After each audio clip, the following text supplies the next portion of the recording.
সুপ্রিয় দর্শক স্বাগত জানাচ্ছি আজকের সম্পাদকীয়তে। সাথে আছি আমি মুস্তফা খন্দকার। ২৪-এর গণঅভ্যুত্থানের আবু সাঈদের প্রসারিত হাত ফ্যাসিস্ট সরকারের বিরুদ্ধে আন্দোলনকে চূড়ান্ত পরিণতির দিকে নিয়ে যায়। তাকে হত্যার মামলায় ২ পুলিশকে মৃত্যুদণ্ড ও ৩ জনকে যাবজ্জীবন দিয়েছে tribunal. Chief prosecutor Aminul Islam বলেছেন, আমরা রায় আপাতত সন্তুষ্ট, তবে পূর্ণাঙ্গ কপি বিশ্লেষণের পর আপিলের সিদ্ধান্ত নেওয়া হবে। রায় অসন্তোষ প্রকাশ করেছে আবু সাঈদের পরিবার। তবুও দ্রুত রায় কার্যকরের প্রত্যাশা সবার। এদিকে বিচার বিভাগের স্বাধীনতা খর্বের অভিযোগ তুলে বিরোধী দল আপত্তি জানালেও সুপ্রিম কোর্ট সংক্রান্ত 3টি অধ্যাদেশ বাতিল করেছে সংসদ। প্রাসঙ্গিক এসব বিষয় নিয়ে আজকের সম্পাদকীয় আবু সাঈদ হত্যার বিচার ও আইনের শাসন। আর এসব বিষয় নিয়ে আলোচনার জন্য স্টুডিওতে উপস্থিত আছেন advocate Aminul Islam, chief prosecutor, আন্তর্জাতিক অপরাধ ট্রাইব্যুনাল, এবং মাসুদ কামাল, সিনিয়র সাংবাদিক। আপনাদের দুজনকে স্বাগত আমাদের আলোচনায়। দর্শক, আপনারাও এই আলোচনায় সরাসরি অংশ নিতে পারেন। আলোচনায় অংশ নেওয়ার জন্য সরাসরি কল করতে হবে টেলিভিশনের পর্দায় দেখানো নাম্বারে। এছাড়াও ফেসবুকের মাধ্যমে আপনাদের মতামত পাঠাতে পারেন। আলোচনা শুরুর আগে জানিয়ে দিচ্ছে আজকের শিরোনাম। জুলাই অভ্যুত্থানের প্রথম শহীদ আবু সাঈদকে গুলি করা 2 পুলিশের মৃত্যুদণ্ড ও 3 সদস্যের যাবজ্জীবন, সাবেক ভিসি সহ 25 জনের বিভিন্ন মেয়াদের জেল, রায়ে পরিবারের অসন্তোষ।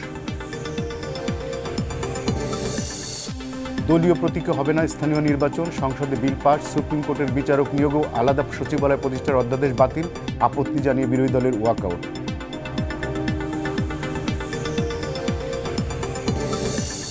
হাম ও উপসর্গ নিয়ে 24 ঘন্টায় আরও 7 শিশুর মৃত্যু, হাসপাতালে ভর্তি 1800, উচ্চ ঝুঁকিতেও রাজধানী, উৎকণ্ঠায় অভিভাবক, এলাকাভিত্তিক আইসোলেশনের পরামর্শ।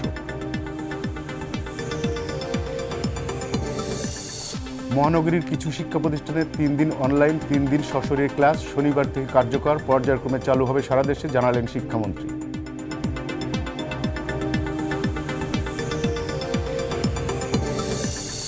এবং ইরানের যুদ্ধবিরতির আড়ালে লেবাননের ইসরায়েলের তাণ্ডব, 2.5 শতাধিক নিহত, হিজবুল্লাহর উপর আঘাত থামবে না, হুঁশিয়ারি নেতানিয়াহুর, আগ্রাসনের জবাবে হরমুজ বন্ধ ঘোষণা।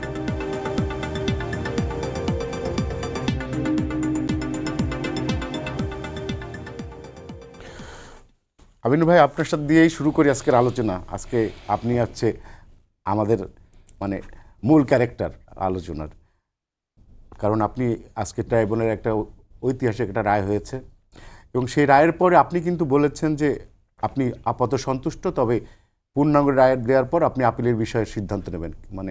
বিষয়টা একটু ব্যাখ্যা করবেন কি? ধন্যবাদ আপনাকে। আমরা এই আবু সাঈদ হত্যা মামলায় 30 জনকে আসামি করা হয়েছিল। এই 30 জনের মধ্যে আপনার পুলিশের লোক যেমন আছে, বেগম রোকেয়া বিশ্ববিদ্যালয়ের ভিসি, প্রক্টর, সেখানকার বিশ্ববিদ্যালয়ের অন্যান্য স্টাফ তারা ছিল। তারা আপনারা এর আগে হয়তো দেখেছেন যে ওই জুলাই আন্দোলনের সময় 16ই জুলাই যেদিন আবু সাঈদকে হত্যা করা হয়, সেদিন কিন্তু ভিসি, প্রক্টর তাদেরকে হেলমেট পরে পুলিশের সাথে তাদের অ্যাকশন এবং ছবি আপনারা দেখেছেন।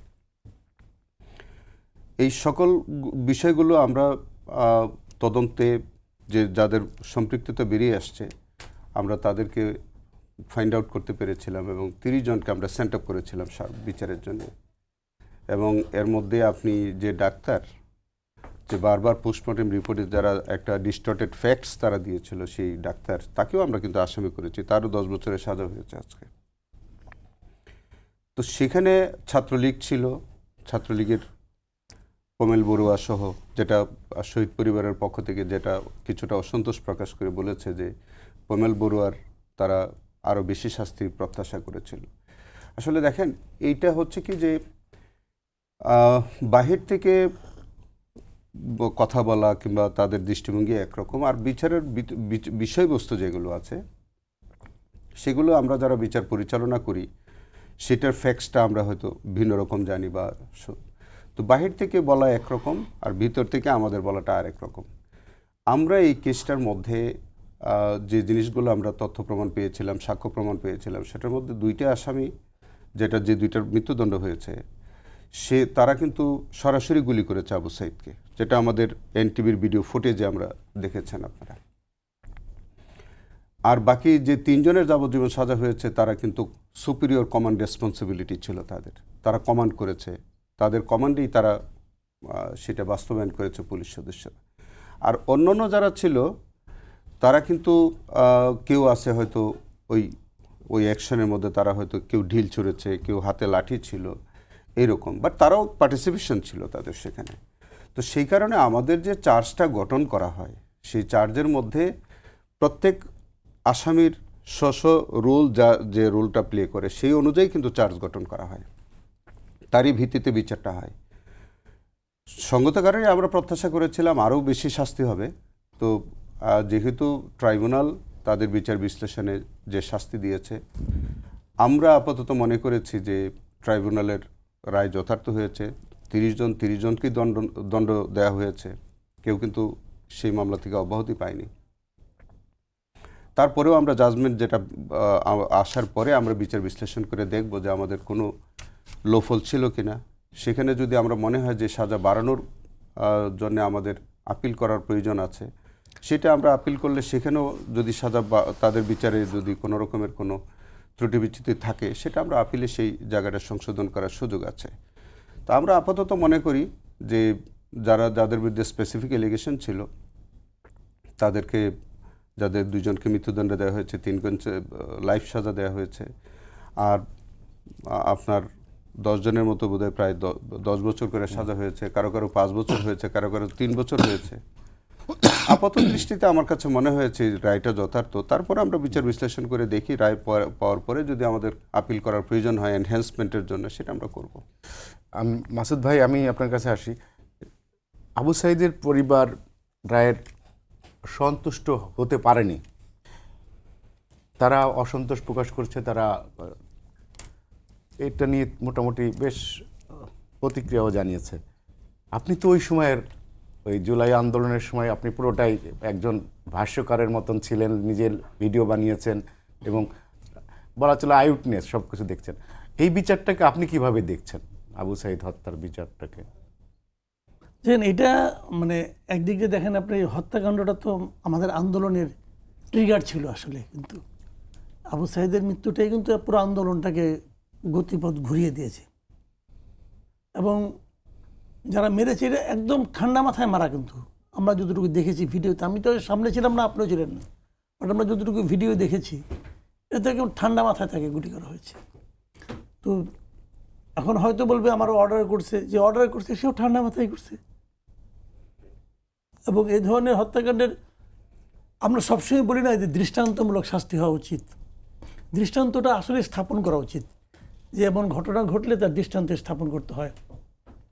তো সাজারও তো মাত্রা আছে, সব সাজায় তো মৃত্যুদণ্ড হবে না, তাই না? এখন এটা ধারাবাহিকভাবে যে আইন আছে, আইনের আলোকে তো ওনারা করবেন, উনি তো আইনের আলোকেই শুনানি করবেন, বিচারকও আইনের আলোকে রায় দেবেন, আইনের বাইরে তো ওনারা যাইতে পারবেন না। তো সেই বিচারে আমার কাছে মনে হয় যে যেহেতু ওনার বাবা মা আত্মীয় স্বজন তারা যেহেতু একটা ক্ষোভ প্রকাশ করেছে এবং অসন্তুষ্টি প্রকাশ করেছে, এই অসন্তুষ্টি প্রকাশ করার কিন্তু তাদের অধিকার আছে।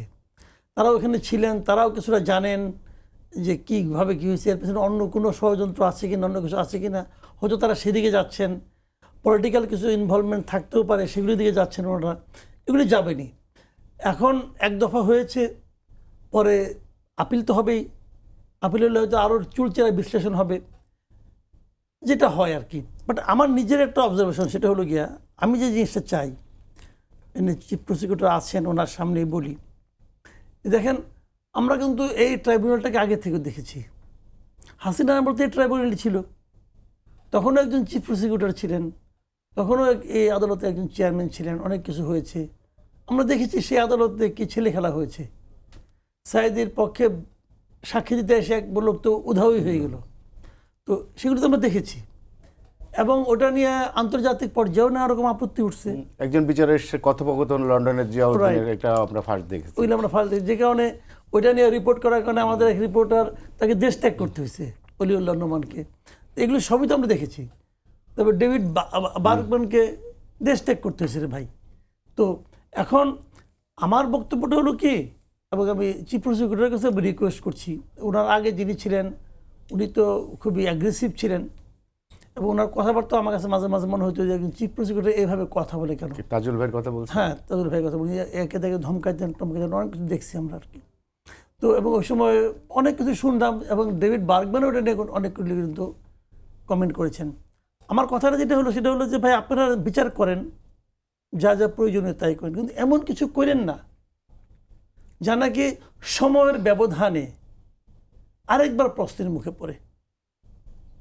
কারণ তখন যারা প্রশ্নগুলো তুলেছিল তারা কিন্তু দেশেই ছিল, প্রশ্ন তোলার পরে থাকতে পারেনি। এখন প্রশ্ন তোলার লোক হয়তো কম, এটা তো ঠিক, প্রশ্ন তোলার লোকও কম, কিন্তু সময় তো থেমে থাকে না, সময় পরিবর্তন হয়। তো আমরা যেন এটুকু বলতে পারি যে আমাদের আমিনুল ইসলাম সাহেব যে কাজগুলি করছেন এগুলি দলীয় বিবেচনায় হয় নাই। আমরা যেন বলতে পারি উনি যা যা আর্গুমেন্ট দিয়েছেন আইনানুগ হয়েছে। আইনানুগ হয়েছে। কারণ দেখেন আমাদের না সবচেয়ে বড় দুর্ভাগ্য হলো জানেন, যে একটা জাতির আসলে কিছু থাকে না যদি সেই জাতির সাধারণ মানুষের মধ্যে বিচার বিভাগ নিয়ে একটা মন্দ পারসেপশন থাকে। তৈরি হয়। আমাদের কিন্তু পারসেপশনটা ভালো না, এবং এটা একদিনে হয় নাই, এটা অনেক দিনে হয়েছে। মানে কি না হয়েছে, বাংলাদেশের বা আমাদের পৃথিবীর কোনো ইতিহাস নাই একজন রানিং চিফ জাস্টিসকে দেশ ত্যাগ করতে হয়েছে। এটা পৃথিবীর ইতিহাসের দ্বিতীয়টা আছে কিনা আমার সন্দেহ হয়েছে। তো আবার সেটা নিয়ে আমরা দম্ভক্তিও শুনেছি যে একজন চিফ জাস্টিসকে নামিয়ে দিয়েছিলাম, এবং নামিয়ে দেওয়ার ঘটনা নিয়ে এটা নিয়ে রিট হয়েছে। চিফ জাস্টিস বলছে বিষয়টা আমি দেখতেছি, ওই দেখা কিন্তু এখনো শেষ হয় নাই, ওই দেখা চলছে অনন্তকাল ধরে। ওটা তো আছে এখনো, ওটা তো মৃত হয় নাই, ওটা তো বাতিল হয়ে যায় নাই। তো ওইটা কি হইল? তো এখন বলবেন উনি নাই, না থাক, এই ধরনের কথা বলাটা যে অন্যায়, যদি বলা উচিত না, তাহলে তবে কিছু থাকে না। এবং ওনারা কিন্তু ওইটাই করছিল, কিছু থাকে না মতো বানাই দিয়েছিল। বারের ইলেকশন হবে, ইলেকশন কমিশনার সময় চিফ ইলেকশন কমিশনার সম্পর্কে যে ধরনের মন্তব্য ভদ্রলোক করছেন, বস্তায় বলে নাকি বুড়িগঙ্গায় চুবাবে না কি করবে, এগুলো তো মনে আছে ভাই আমাদের। তাপস সাহেব হ্যাঁ, বলে না এগুলো, বলছে তো। তো মানে কি পুরা বিচার বিভাগের ওনারা তো বলে এক ধরনের আনন্দ পাইছেন, এক ধরনের বিকৃত উল্লাস ওনারা অনুভব করছেন, কিন্তু সাধারণ মাস পিপলের মধ্যে কি পারসেপশনটা তৈরি হয়েছে বিচার বিভাগ নিয়ে, এগুলো কিন্তু ওনাদেরই ঠিক করতে হবে, এটা কিন্তু আমরা ঠিক করতে পারবো না ভাই। ওনাদের আমি আরেকটা ঘটনা বলে শেষ করি যে বিচার বিভাগ নিয়ে কী হচ্ছে। এই যে ইউনূস সাহেবের বিরুদ্ধে যে 666 কোটি টাকার যে কর ফাঁকি যে মামলাটা, এই মামলা তো হাইকোর্টের রায় হয়েছিল না? যখন রায় হয় তখনও হাসিনা ক্ষমতায়, যখন ওই রায়টা আবার বিস্তারিত লিখতে হবে তখন আর হাসিনা ক্ষমতায় নাই। এখন ওই বিচারক, যে বিচারক রায় দিয়েছেন, উনি কিন্তু রায়টা লেখেন না, উনি তখন বিব্রত বোধ করতেছেন। কেন রে ভাই?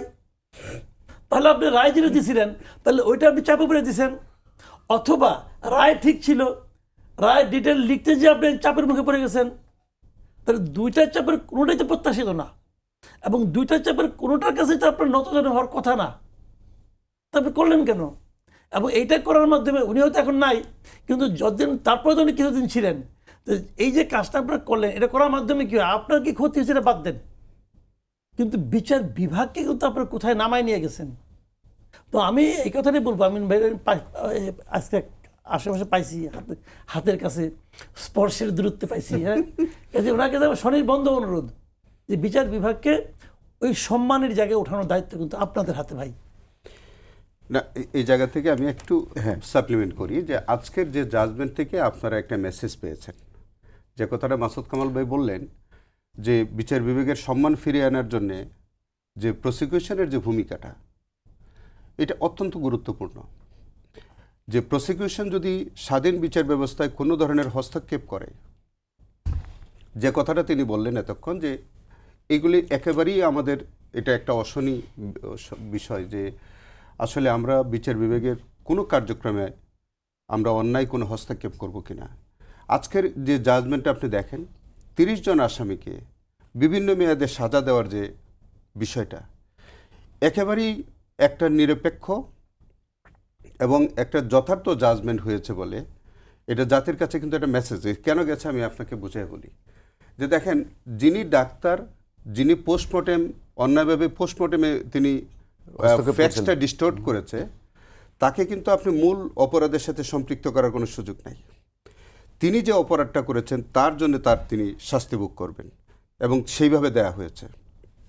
একজন পিয়ন, অফিস সহকারী, তার যে ভূমিকা সে যতটুকুন করেছে, সে তো আর গুলি করেনি, না, তার যে অপরাধটুকুন সেটা আলাদা করে আইডেন্টিফাই করে তার সেটা দেওয়া হয়েছে। পুলিশ যিনি সুপিরিয়র কমান্ড রেসপন্সিবিলিটি জায়গা থেকে যার দায়িত্ব ছিল এবং যার কমান্ডে এই কাজগুলি হয়েছে, সেই জায়গা থেকে তাকে শাস্তি দেওয়া হয়েছে। যিনি গুলি করে হত্যা করেছেন তাকে কিন্তু মৃত্যুদণ্ড দেওয়া হয়েছে। তো এই জায়গাটা এখন যদি আপনি 30 জনকে যদি মৃত্যুদণ্ড দেওয়া হতো, তাহলে জাতির কাছে একটা মেসেজ যেত যে এই ট্রায়ালটা ফেয়ার ট্রায়াল হয়নি। তো সেই কারণে আমরা চেষ্টা করব বা চেষ্টা করছি, অন্তত আমার আমলে এই জায়গাটা থেকে যে কথাটা অতীতে হয়েছে ট্রাইব্যুনাল সম্পর্কে, সেটা যেন আর না ওঠে, এইটা যেন অন্তত জাতির কাছে যেন আর প্রশ্নবিদ্ধ না হয়। আমরা চাই যার যে অপরাধ করবে সে তার প্রাপ্য শাস্তিটা যেন সে ওইভাবে পায়। আচ্ছা আমিন ভাই, ওই একটা বিষয় হচ্ছে যে মানে আবু সাঈদের পরিবার বলছে মূল নির্দেশদাতারা বিচারের বাইরে থেকে গেছেন। না, এটা যেটা আবু সাঈদের পরিবারের পক্ষ থেকে কিন্তু স্পেসিফিক্যালি আপনারা বারবার যদি শুনে থাকেন দেখবেন যে পোমেল বড়ুয়া বলে একটা ছেলে, সে ছাত্রলীগের সভাপতি, তার সম্পর্কে বলছে। পোমেল বড়ুয়ার বিরুদ্ধে যে এলিগেশনটা ছিল সেটা হচ্ছে যে এই ঘটনার আগে 11 তারিখে 16 তারিখে তাকে এই হত্যাকাণ্ডটা হয়েছে, 11 তারিখে পোমেল বড়ুয়া তাকে থাপ্পড় মেরেছিল। তো সেই জায়গা থেকে পোমেল বড়ুয়ার বিরুদ্ধে একটা অভিযোগ আছে, তাদের একটা ক্ষোভের জায়গা আছে। এবং ঘটনার দিনও পোমেল বড়ুয়ার অ্যাক্টিভিটি ছিল, যদিও হত্যাকাণ্ডে সে পার্টিসিপেট করে না, কিন্তু ওই টোটাল ঘটনার সাথে তার একটা সম্পৃক্ততা ছিল। সেই জায়গা থেকে হয়তো তাদের একটা পার্সোনাল ক্ষোভের জায়গাও আছে পোমেল বড়ুয়ার বিরুদ্ধে। কিন্তু আমরা তো ধরেন কোনো ভিকটিম পরিবারের পার্সোনাল ক্ষোভের জায়গা থেকে তো আপনি কাউকে দোষী সাব্যস্ত করার কোনো সুযোগ নাই। যতটুকু এভিডেন্স আমাদের পাওয়া যায় তার ভিত্তিতে বিচারটা হবে। তো পোমেল বড়ুয়ার বিরুদ্ধে আমাদের যে এভিডেন্সটা যতটুকু আমরা সংগ্রহ করতে পেরেছি তার ভিত্তিতেই শাস্তিটা হয়েছে। এখন আপনি তো যার বিরুদ্ধে এভিডেন্স নাই তাকে কি করে আপনি শাস্তি দেবেন? আচ্ছা, আমি আরেকটা বিষয় একটু আপনার কাছে জানতে চাই, সেটা হলো আমাদের দেশে তো রায় হয়, মামলার রায় হয়, কিন্তু কার্যকারিতা খুব একটা বেশি আমরা দেখি না। তো এই আবু সাঈদের মামলার যে রায়টা হলো, এই রায়টা চূড়ান্তভাবে কার্যকর হইতে আইনি প্রক্রিয়া কতদিনের সময় লাগতে পারে? এটা দেখেন, আজকের যে জাজমেন্টটা হয়েছে সেখানে 6 জন অ্যারেস্টেড ছিল, আর বাকি কিন্তু সকলে পলাতক। তাদের 30 দিনের একটা সময়সীমা আছে, 30 দিনের মধ্যে তাদেরকে সারেন্ডার করতে হবে। 30 দিনের মধ্যে সারেন্ডার করে তারা আপিল করতে হবে। যদি তারা না করেন, এটা সুপ্রিম কোর্টে জাজমেন্ট যদি এফার্ম করে, তাহলে তাদের সাজাটা বহাল হয়ে যাবে এবং আপিল নিষ্পত্তি সাপেক্ষে সেটা কার্যকর হয়। তো আপনি জানেন যে আমাদের ট্রাইব্যুনাল তো হাইকোর্টের সমমর্যাদা সম্পন্ন, এবং আমাদের এই ট্রাইব্যুনালের বিরুদ্ধে আপিল করতে হয় সুপ্রিম কোর্টে। সুপ্রিম কোর্টে আপিল নিষ্পত্তি সাপেক্ষে রায় কার্যকর হবে, একটা আইনি প্রক্রিয়া তো আছেই। সেটা কত দিনের? না, ওইটা আমাদের ওখানে বলা আছে আইনে যে 30 দিনের মধ্যে আপিল করতে হবে, 60 ডেজের মধ্যে আপিলটা নিষ্পত্তি করতে হবে। আচ্ছা আচ্ছা, তার মানে 90 দিন। 90 দিন এর মধ্যে আছে। আচ্ছা কামাল ভাই, এবার আমি একটু অন্য প্রসঙ্গে আপনার কাছে আসি। সেটা হচ্ছে সুপ্রিম কোর্ট সচিবালয় ও বিচারক নিয়োগ সংক্রান্ত অধ্যাদেশগুলো বাতিল করা হয়েছে। আপনার কাছে কি মনে হয়, এটা কি স্বাধীন বিচার বিভাগের জন্য এটা কি অন্তরায় বলে আপনার কাছে মনে হচ্ছে? এটা আমার কাছে আমার ভালো লাগে নাই। ভালো লাগে না এই কারণে, দেখেন আপনার যে 133টা যে অধ্যাদেশ ছিল অন্তর্বর্তীকালীন সরকারের, সেটাকে আপনি 4টা ক্যাটাগরি করছে তারা। 4টা ক্যাটাগরির মধ্যে 98টা কোনো রকম পরিবর্তন ছাড়া হুবহু তারা রেখেছে এবং ওগুলি পাস। আর 16টা, এই 16টা তারা এখন উত্থাপন করবে না, তারা এটা পরবর্তী কোনো সময়ে চেঞ্জ করে উত্থাপন করবে। আর 15টা কিছু সংশোধন সহ তারা এইবারই উত্থাপন করবে। আর 4টাকে তারা রহিত করেছে, শব্দটা এটাই, রহিত করেছে। রহিত মানে বাতিল আর কি বেসিক্যালি। এই আনফর্চুনেটলি এই 4টাই হলো বিচার বিভাগ সংক্রান্ত, 4টাই। বিচারক নিয়োগ, বিচারে আপনার বিচারালয়ে আলাদা সচিবালয় গঠন, অমুক তমুক হাবিজাবি, এগুলো নিয়ে। তো আমার কথা হলো কি, রহিত করতে হলো কেন?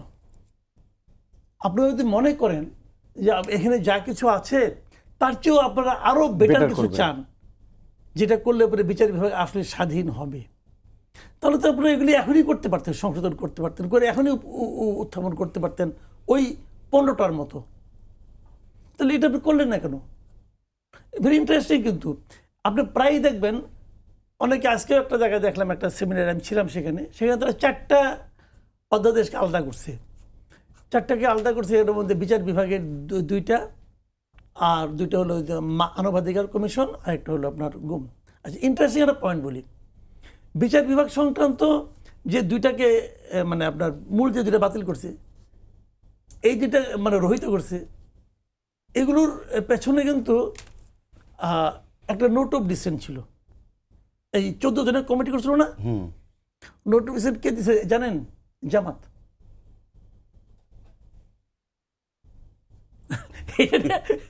এখন কেন আমি জানি না, কিন্তু জামাত তো আজকে এটার ওয়ার্কআউট করলো আবার। আপনি দেখেন, আমি বললাম তো, আমি তো জেনে বলতেছি, জামাতের 3 জন প্রতিনিধি ছিল, 3 জনই এটার মধ্যে নোট অফ ডিসেন্ট দিছে। তো আমার কথাটা লাগবে, কেন বিচার বিভাগের স্বাধীনতা, বিচার বিভাগ যত পৃথক হবে, নির্বাহী বিভাগ থেকে বিচার বিভাগ যত দূরে থাকবে, তত ভাই একটা চেক অ্যান্ড ব্যালেন্স লাগবে না? একজন কেউ তো থাকবে যে বলবে না তুমি ঠিক করো নাই, বলবে না? আমাদের পরিবারেও কিন্তু ঘটে এরকম, দেখবেন বাবা পোলাকে শাসন করে, পোলা কানতে কানতে কই যায়, দাদির কাছে যায়, দাদার কাছে যায়। দাদা দাদির কিন্তু কোনো পাওয়ার নাই, তাদের কিন্তু কোনো পাওয়ার নাই, তারা তো পুনর আশ্রিত ভাই। তাও তারা কিন্তু বলে কাজটা তুই ঠিক করস নাই, এতে কিন্তু কাজ চেঞ্জ হয়ে যায় না। কিন্তু ওই সন্তানটা কিন্তু, বাচ্চাটা, ওই নাতি কিন্তু একটু সান্ত্বনা পায় যে বাবাকে দাদা বকে দিয়েছে। তো এই বকে দেওয়ার তো একটা লোক লাগে, তো নির্বাহী বিভাগকে কিন্তু বকে দেওয়ার জন্য একটা লোক লাগে। বিচার বিভাগ তো কোনো সমস্যা না ভাই, বিচার বিভাগ তো ভাই এমন কিছু, যেমন নির্বাহী বিভাগ, একটা প্রাইম মিনিস্টার, একটা মিনিস্টার অনেক কিছু কিন্তু করতে পারে, যে মনে করেন তার দলীয় আদর্শের কারণে, দলীয় নীতি নির্ধারণের কারণে, দলীয় চাপে করতে পারে। বিচার বিভাগের তো সেই এখতিয়ার নেই, তারা সেটা করবেও না। তারা যা কিছু করবে ওই সংবিধানের আলোকে তাকে কাজটা করতে হবে, না করলে সে আবার আরেক জায়গায় চ্যালেঞ্জের মুখে পড়বে। তো এটা তো একটা সিস্টেমেটিক একটা ডিপার্টমেন্ট, তো এইটাকে আলাদা করাটা উচিত। একটা জায়গায় থাকা লাগে চেক অ্যান্ড ব্যালেন্সের জন্য, যে নাকি বলবে যে তুমি কাজটা ঠিক করো নাই। তো সেই জায়গাটা যদি আপনি না রাখেন, তাহলে কি হবে? তাহলে আবার ওই যে নামিয়ে দিয়েছি, ভাগিয়ে দিয়েছি, এগুলি চলতে থাকবে। তো এইটা তো আর দেখতে চাই না, এটা তো দেখতে চাই না। আচ্ছা, আমি একটু আমিন ভাই আপনার কাছে আসি। সেটা হচ্ছে যে গতকাল আওয়ামী লীগের যে সন্ত্রাস বিরোধী কার্যক্রমের আইনি অধ্যাদেশের অনুযায়ী আওয়ামী লীগকে যে কার্যক্রম নিষিদ্ধ করা হয়েছিল, এটা সংসদে অধ্যাদেশটা পাশ হয়েছে। তার মানে আওয়ামী লীগ এইভাবেই থাকবে আর কি, কার্যক্রম নিষিদ্ধ। কিন্তু আমরা এক সময় শুনেছিলাম যে ট্রাইব্যুনালকে, আওয়ামী লীগ তো এই দল হিসেবে এই ক্রাইমের সাথে জড়িত, কারণ দলের সেক্রেটারি তখন ছাত্রলীগকে লেলিয়ে দিয়েছিল ছাত্রদের বিরুদ্ধে। তো সেই আওয়ামী লীগকে দল হিসেবে বিচারের কোনো সুযোগ আছে কিনা ট্রাইব্যুনালে? ধন্যবাদ আপনাকে। আমি এই জায়গাটা যাওয়ার আগে যে প্রসঙ্গটা মাসুদ কামাল ভাই একটু বললেন, এই জায়গাটা একটু আমি একটু বলি, যে বিচার বিভাগ সম্পর্কিত যে আপনার যে কয়টি অধ্যাদেশের কথা বলা হলো, আপনি দেখেন এই যে গুম অধ্যাদেশের কথা যেটা আছে, এটা আসলে ভুল বোঝাবুঝির কোনো অবকাশ নাই। বিচার বিভাগের স্বাধীনতার প্রশ্নে বিএনপি তো বলেনি যে বিচার বিভাগের স্বাধীনতা খর্ব করা হবে।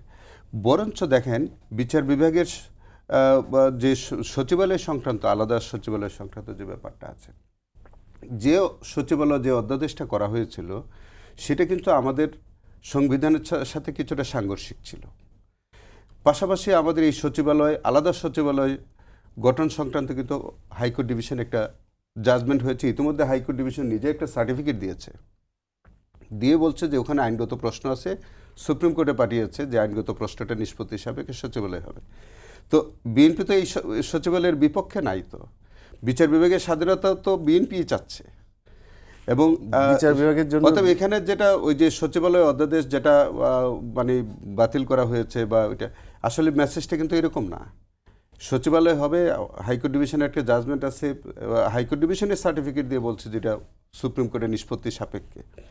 তো সেটা পর্যায়ক্রমে সেটা হয়তো হয়ে যাবে। গুম অধ্যাদেশের কথা যেটা বলা হচ্ছে, আমাদের ইন্টারন্যাশনাল ক্রাইমস ট্রাইব্যুনাল অ্যাক্ট 1973-তে ফোর্স ডিসঅ্যাপিয়ারেন্সের তো আগেও ক্রাইমস এগেনস্ট হিউম্যানিটির মধ্যে ছিলই। এই গুমটাকে কিন্তু এখন অ্যামেন্ডমেন্ট করে এটা আমাদের এখতিয়ারভুক্ত করা হয়েছে। তো আপনি অধ্যাদেশ বাতিল করে আপনাকে এটা বিচারের পথ রুদ্ধ করে দেওয়া হয়েছে, বিষয়টা তো এরকম না। সেটা বরঞ্চ আরও প্রশস্ত করা হয়েছে।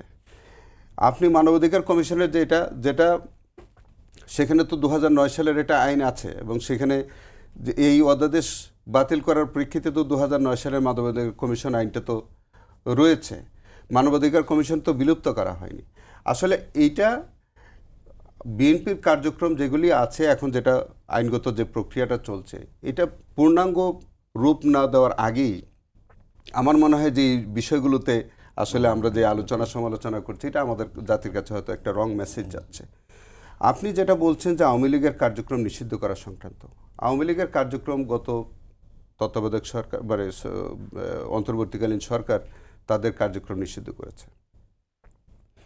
আমাদের ইন্টারন্যাশনাল ক্রাইমস ট্রাইব্যুনাল অ্যাক্টে ব্যক্তি এবং সংগঠনের বিচারের এখতিয়ার আছে। ব্যক্তি হিসেবে বিচার চলছে, তো সেখানে বিচারের কোনো প্রক্রিয়ায় যদি সংগঠনের কার্যক্রমটা ওইভাবে আসে, সেইটার উপরে তো কোনো বিচার এখনও আমরা শুরু করিনি। তো সেই ক্ষেত্রে বা তার দলগত দল হিসেবে এটা ব্যান্ড হবে কি হবে না,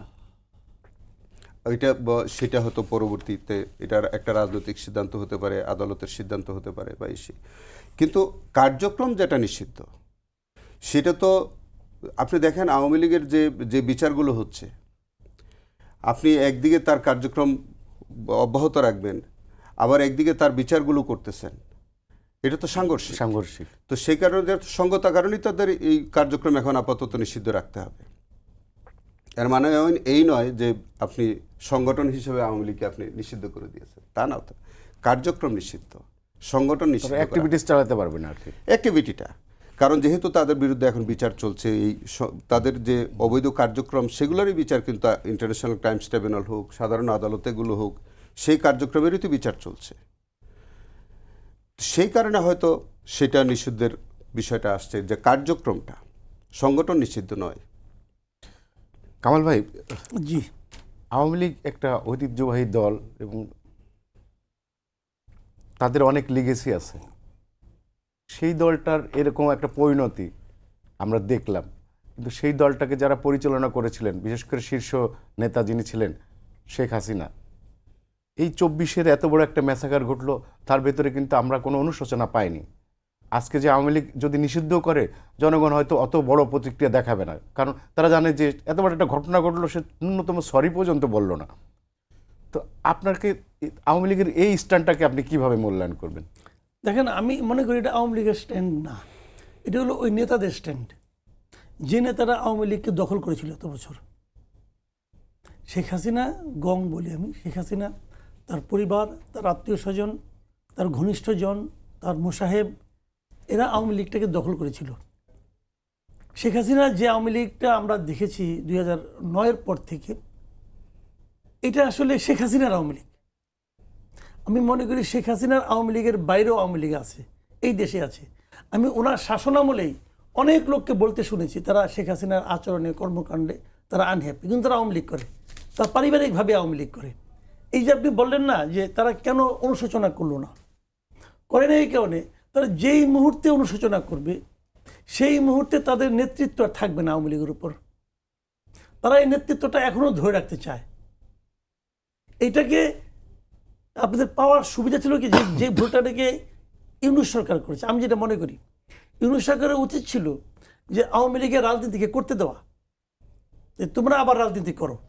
দেখেন, একটা কথা বলি আপনাকে, আমি ছাত্রলীগ মাস্তানি করছে, আওয়ামী লীগ, ছাত্রলীগ, যুবলীগ, স্বেচ্ছাসেবক লীগ থানায় যে তদবির করছে, অমুক করছে, টেন্ডারবাজি করছে, হ্যান করছে, ত্যান করছে, অনেক করছে না? এখন পায় না কেন? সব কিছু লেগেছে, সব চলে যায় না, পায় না কেন? পায় না এই কারণে, এই টেন্ডারবাজি এরা বা এগুলো অনেক সময় দেখবেন আপনার মানে কিছুদিন আগে করছে, এনসিপি প্লাপান্না করছে, এখন আবার আস্তে আস্তে করে ছাত্র লোক করতেছে। এরা কি পাওয়ারফুল হয়ে গেছে? না, পাওয়ারফুল হয় নাই।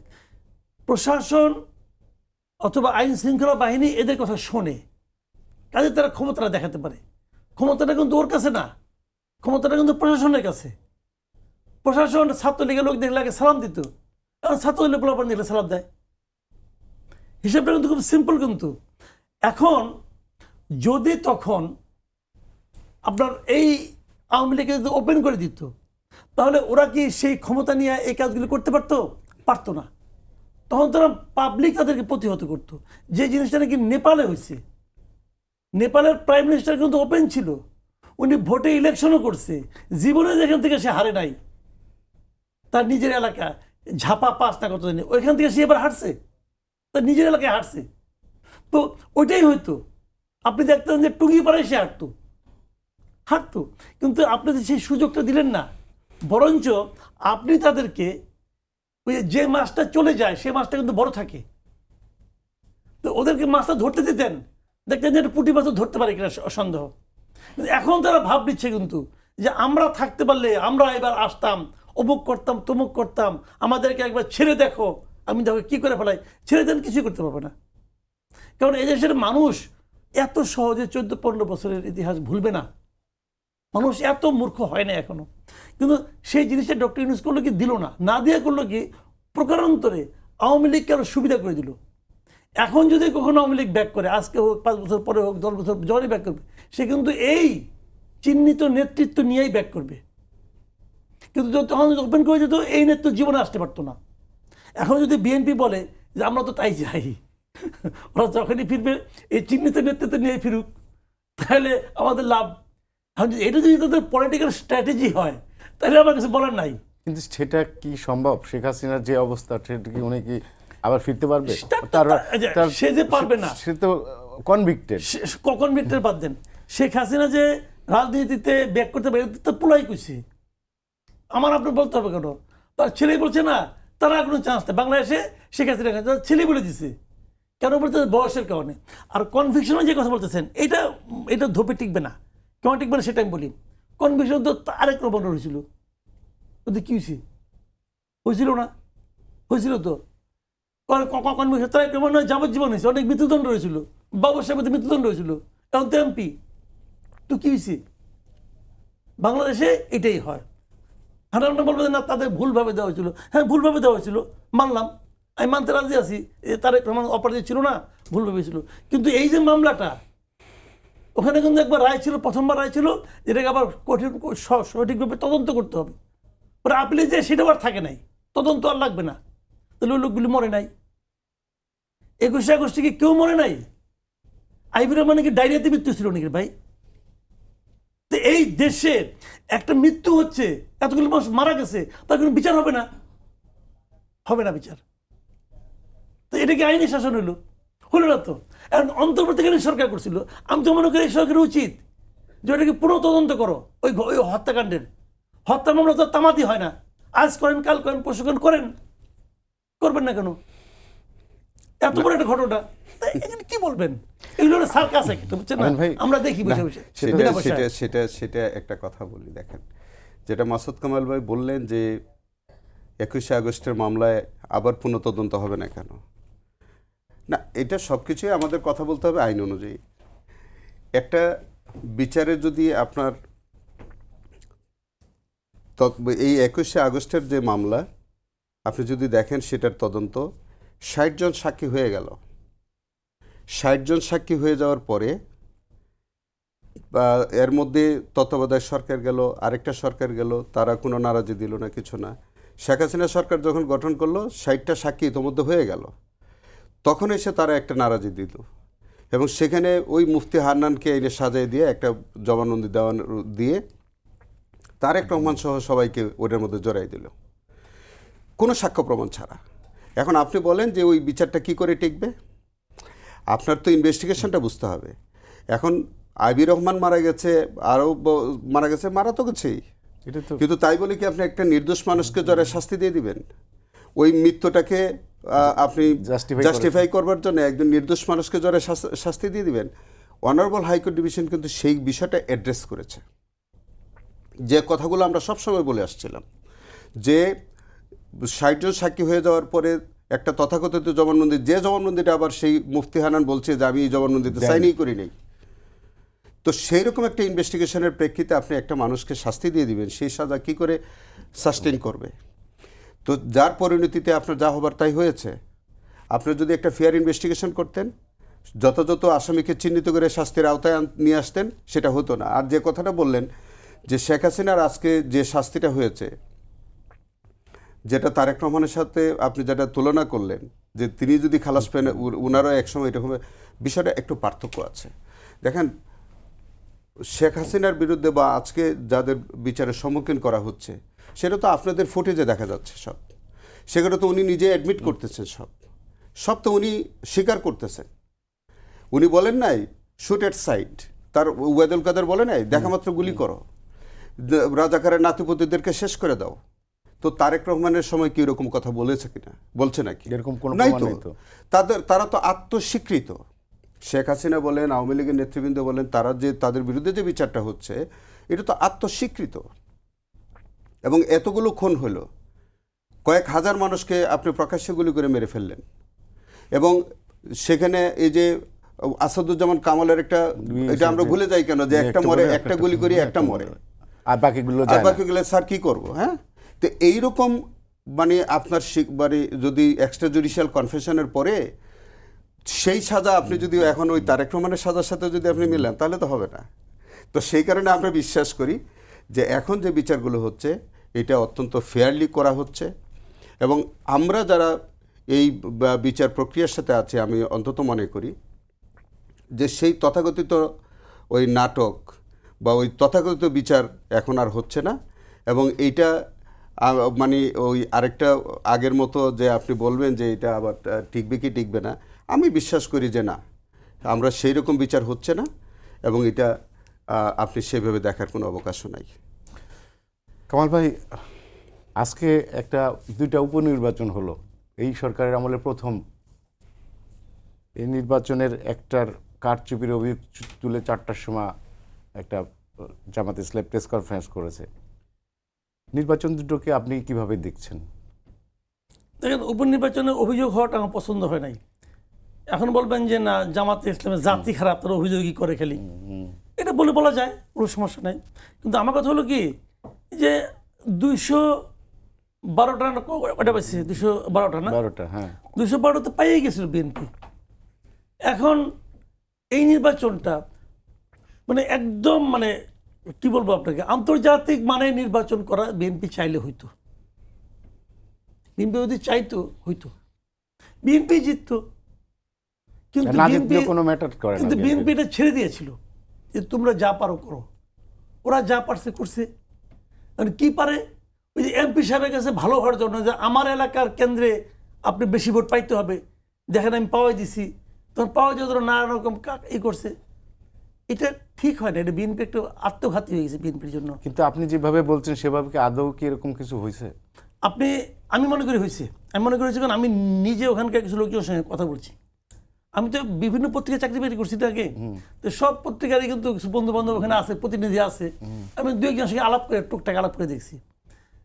ওখানে একচেটিয়া হয়েছে, অনেক কিছু হয়েছে, জামাতের লোকজনকে বের করে দেওয়া হয়েছে। শেরপুরে, বগুড়া না, শেরপুরের কথাটা বলি আমি, শেরপুরে এটা হয়েছে ভাই। এবং শেরপুরে যে ওনাদের যে প্রার্থী, সে নিজে তো প্রেস কনফারেন্স করছে, আমি পুরো প্রেস কনফারেন্সটা বসে বসে শুনছি, আমি তো অনলাইনে সব পাওয়া যায়। উনি আমার বক্তব্য হচ্ছে যে ওটা 4টার পরে কেন এই ঘটনাটা পরে না, আমি বলি আপনাকে, আমি ওটাও খেয়াল করছি। ইত্তেফাকে যে নিউজ টাইম পাইছি, সেই নিউজটা ওরা আপই করছে 3:57-তে।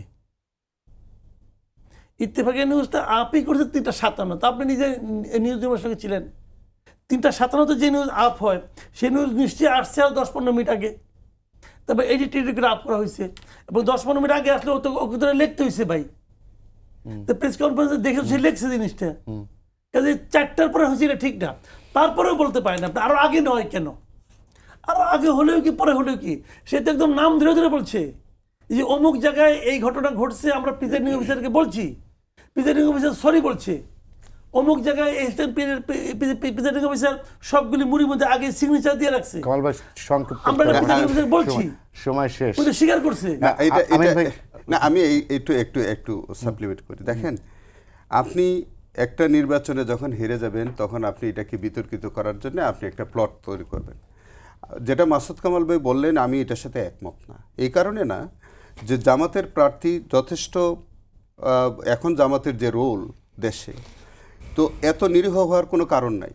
আপনি প্রিজাইডিং অফিসারের কাছে পুলিং আওয়ারের মধ্যে আপনাকে অ্যাপ্লিকেশন মানে কমপ্লেনটা দাখিল করতে হবে। আপনি ওই সময়ের মধ্যে কোনো কমপ্লেন্ট আপনি দাখিল করছেন না, আপনি করতেছেন কি প্রেস ব্রিফিং করতেছেন। মানে কি আপনি প্রেস ব্রিফিং কেন করতেছেন? আপনার যদি পোলিং সেন্টারের মধ্যে যখন আপনি এরকম দেখবেন কোনো অনিয়ম হচ্ছে, ব্যালট পেপারে আগে যদি সাইন দেওয়া থাকে বা অন্য কিছু থাকে, আপনি তাৎক্ষণিকভাবে প্রিজাইডিং অফিসারের কাছে আপনি কমপ্লেন দেন। যে এবং আপনার তো এই কমপ্লেন দেওয়ার পরে আপনি প্রেস কনফারেন্সটা যদি করতেন, এইটা তখন একটা গ্রহণযোগ্যতা ছিল। নির্বাচনী ট্রাইব্যুনাল আছে, আপনি সেখানে কমপ্লেন করার জায়গা আছে। কিন্তু আপনি এটা যখন দেখলেন যে ওখানে আপনি আর সুবিধা করতে পারছেন না, তো সেখানে আপনি এসে একটা প্রেস ব্রিফিং করে আপনি জাতির কাছে একটা রং মেসেজ দিচ্ছেন। এই প্র্যাকটিসটা, এটা তো পুরনো প্র্যাকটিস, এটা তো আসলে আমাদের এর থেকে বেরিয়ে আসতে হবে। তা আমি মনে করি যে এই নির্বাচনটা, শেরপুরের যে নির্বাচনটা হচ্ছে, যে এটা আসলে ফেয়ারলি হয়েছে। একটা উপনির্বাচনের মধ্যে আপনি দেখেন সকল মিডিয়া ওখানে ছিল, সকল মিডিয়া ছিল, সকলের চোখ ওই জায়গায় ছিল। এত কিছু বেদ করে আপনি ওখানে যে কারচুপি করা বা অন্য কিছু করা, এটা কিন্তু কোনো সুযোগ নাই। তারপরেও তাদের যাওয়ার জায়গা আছে, তারা ট্রাইব্যুনালে কেস করুক, বিষয়টা দেখা হোক যে আসলে কি হয়েছিল কি হয়নি। কিন্তু তার আগেই যেভাবে আপনার মিডিয়া ট্রায়ালের মাধ্যমে যেটা একটা অপপ্রচার করা হচ্ছে, আমি মনে করি যে এটা একটা পরিকল্পিতভাবে এই অপপ্রচারটা হচ্ছে। কামাল ভাই, আমাদের সময় শেষ, 30 সেকেন্ডে আপনি যদি কিছু বলেন, যে সেটা হচ্ছে যে এই যে আজকে মুক্তিযুদ্ধ কাউন্সিলে অধ্যাদেশ পাশ হয়েছে, জামাত ওয়াকআউট করছে, এনসিপি পক্ষে ছিল, এবং এর মধ্যে সিগনিফিকেন্ট হচ্ছে আপনার যে পাকিস্তান হানাদার বাহিনীর সহযোগী হিসেবে মুসলিম লীগ, জামাত ইসলামী, নিজামী পার্টির নাম বহাল রাখছে। এবং আজকে শফিকুর রহমান বলেছেন যে তাদেরকে, যারা 71 সালে যে মুক্তিযোদ্ধারা যারা ছিল, তাদের অপোনেন্ট হিসেবে তাদেরকে যেন নাম রাখা না হয়। তারা তো অপোনেন্ট ছিল, এই আবদার তারা কীভাবে করে? এটা তো একটা প্রবলেম আবদার। বা ইতিহাস তো শেষ ফ্যান, মুক্তিযুদ্ধের ইতিহাস অনেকে লিখছে, যার যার মতো করে লিখছে। বামপন্থীরা একভাবে লিখছে, চীনাপন্থীরা একভাবে লিখছে, বিএনপি একভাবে লিখছে, আওয়ামী লীগ একভাবে লিখছে, সবাই যারা যারা লিখছে। ভাই এত তো পড়ার দরকার নাই। আপনার স্বাধীনতা যুদ্ধের, মুক্তিযুদ্ধের যে দলিলপত্র আছে হাসান হাফিজুর রহমানের, ওইটা পড়লেই তো হয়। আচ্ছা, আমাদের হাতে আর সময় নেই কামাল ভাই, এটা নিয়ে পরে আলাপ করব। আমিন ভাই, কামাল ভাই, দুজনকে ধন্যবাদ আমাদেরকে সময় দেওয়ার জন্য।